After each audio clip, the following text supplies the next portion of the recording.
one thing that I definitely that you see a lot is this this sense of family. I'm curious how much is actually really scripted and how much is ad lib. Because there's certain things you say or Jennifer says or looks that people give, and I'm like, that wasn't written. Well, I think definitely more of it's probably scripted than you think. I think what's great in our show is that we're allowed to humanize it even more, and I think the writers are trusting. I think the journey of a show or a play, anything, is that it starts out with like Salim, and he creates the world, so he knows it better than everybody. He knows the world, he knows the characters better than everybody. But the minute he starts to hand them off and go, okay, this is your character, this is your character, eventually, because I'm just focused on Jefferson. I'm like I'm walking and living in Jefferson all this time. China's walking and living in Jennifer all this time. So eventually, we start to know our characters better than he does, because he knows everything, but we're like hyper focused. And so they've been allowing us, and I think we come in knowing that we know what our voices are. We all have family. I know, like, a lot of times the scenes between me and Christine, it's like she's got a husband and children, I got a wife and children, and so we bring those sensibilities in that we know, like, this is what's true at my house, this is what's true, and so we bring those things. So your arguments look real. Yes, yeah. Like, oh, that's good. Thank you. That dialogue looks like, ooh, okay. Yeah. I think we just try. I think that's kind of our job, and is to take things, and sometimes it's just a little transitional word that just takes it from on the page to like real dialogue. Sometimes it requires some serious reworking, but fortunately we're in an environment where we're allowed to do that, and it's more collaborative that way. Can you talk about the growing tension between Black Lightning and Thunder?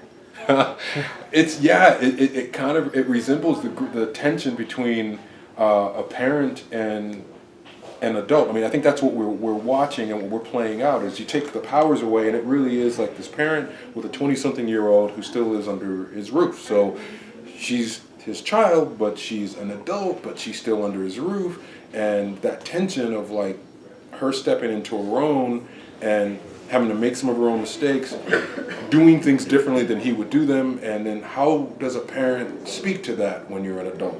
But you are under their roof, and it's all that's what's playing out, and I love that, because that's, it's truthful with what is going on with families, what goes on with families at that time, and it's messy, and I personally love it when I'm right,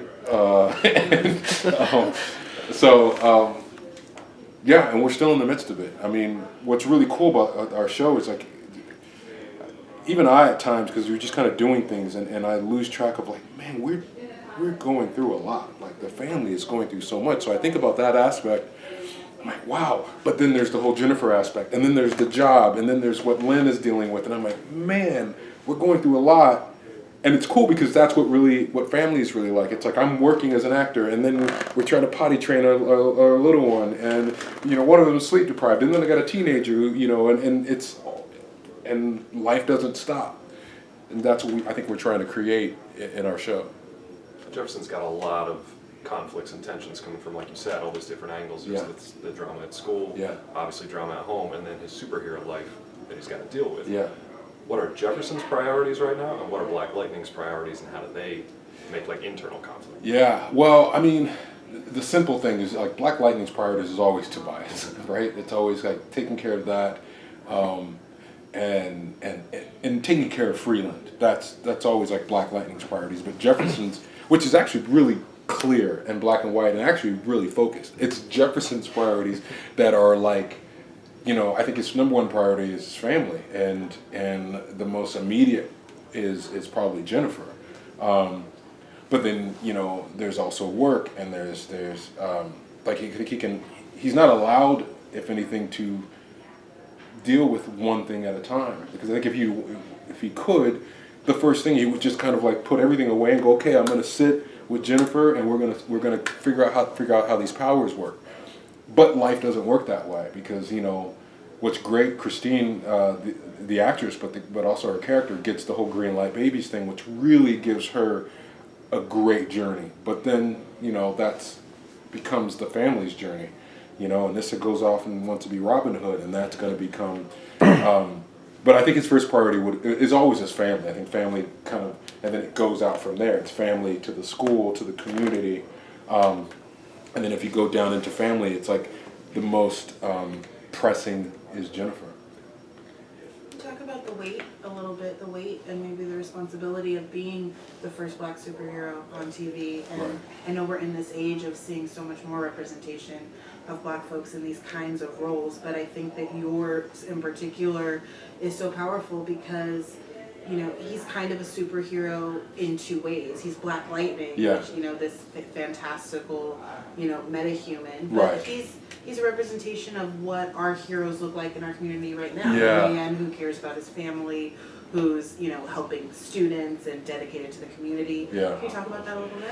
Oh yeah, it's funny because it doesn't necessarily, for me at least, it doesn't translate as a weight. It first of all, you know, the first thing was I was extremely honored, grateful, blown away to have this happen to me, you know, and to happen in this way, because it started out for me just almost like a little kid thing, bucket list thing of like, I want to play a superhero. So in a sense, I was like, I want to play Black Lightning, you know, and to see the journey of these, you know, I think it was like Luke Cage was one of the first things that popped up, and it didn't come my way, and then Black Panther just kind of went away, and you know, to kind of almost go through a hero's journey, because it was in this moment of going, maybe this is not going to happen for me, maybe it's passed me by, because I'm not 30 something, you know, and then Black Lightning came, and to see it and go, and I don't know, I can only speak from what, but I'm like, oh no, I want this more than those that I thought, like, it's kind of like God said, okay, I want to give you what you want, and you think you want these, but I'm going to give you your bread, I'm going to butter it, I'm going to put some jelly on it, I'm going to do all these things, a side of coffee, all of it. And so I was just extremely grateful, and I'm struck with it every single day. A few weeks ago I was at a store, and I was at the checkout, and this little kid was walking by, and he just stopped, and his mouth was open, and he's just like, Black Lightning, Black Lightning. He was with his grandmother, and she was just like, I don't know who you are. And I'm like, Don't go that. and then I shook his hand, and he started to walk away, and I was at the checkout, and I was like, oh, I should have volunteered to take a picture. And as I walked out, they were waiting, and so we took a picture, and she's like, I don't know who you are, and I'm like, it's okay, he does. And as they left, it like, I was really struck by the idea, because I mean, I've been doing this since like the 90s, and so I've gotten recognized for different things, but here was one thing that I was like, I could fully accept. I was so proud of this representation. I was like, wow, yeah, here's this little kid, he's coming up to me, and he's recognizing this superhero who's a principal, an educator, a family man, like all these, it was like, all these positive attributes, and I was like, so I told him, like, stay in school, make sure you study. I didn't know what I was, you know, but it was just like, I was just overwhelmed with the goodness, I guess, and that I get to represent that, and that, I don't know, I'm just extremely proud,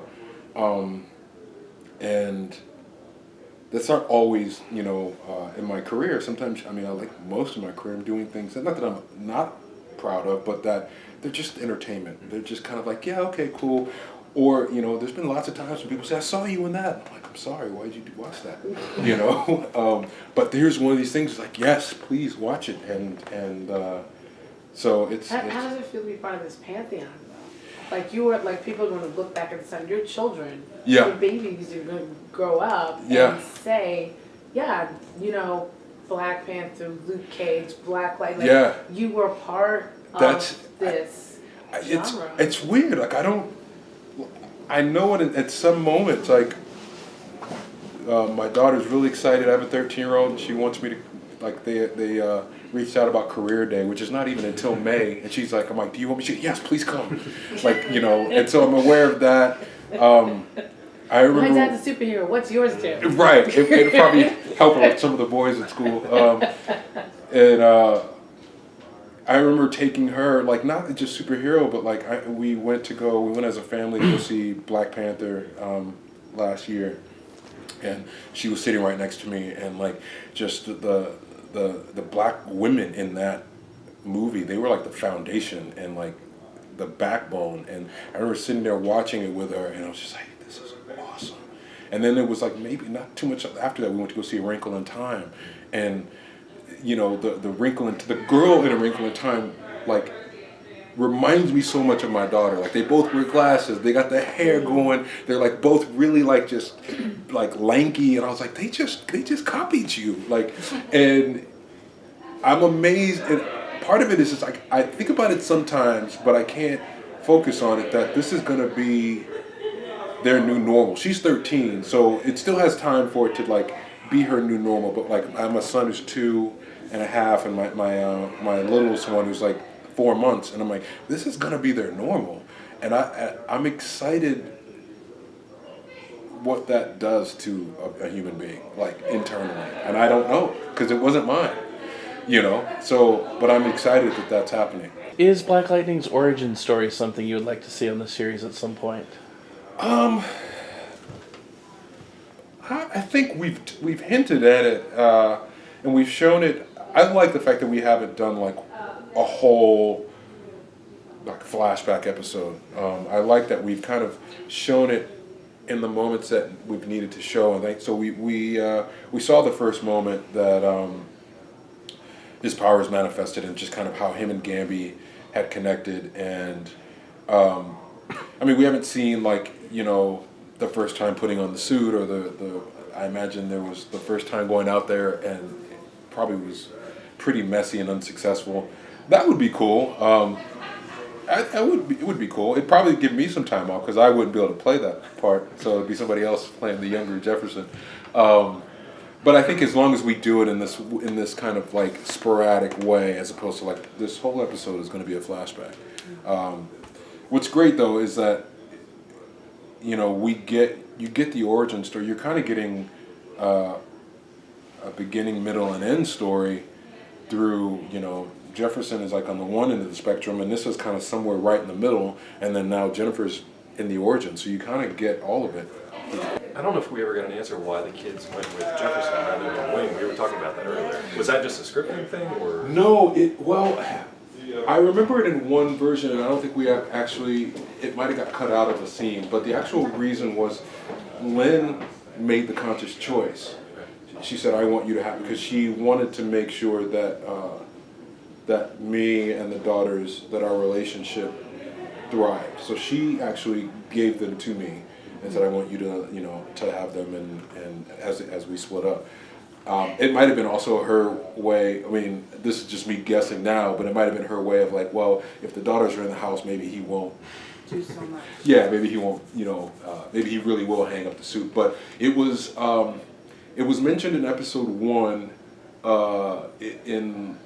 I think it was probably a rewrite that it just didn't make it. But in the scene when Jefferson wakes up in Gamby's shop, and that whole scene where he's trying to get him to put back on the suit, it was in that where I explained that you know, she gave me the daughters. Oh yeah. And but I think it just didn't make the cut.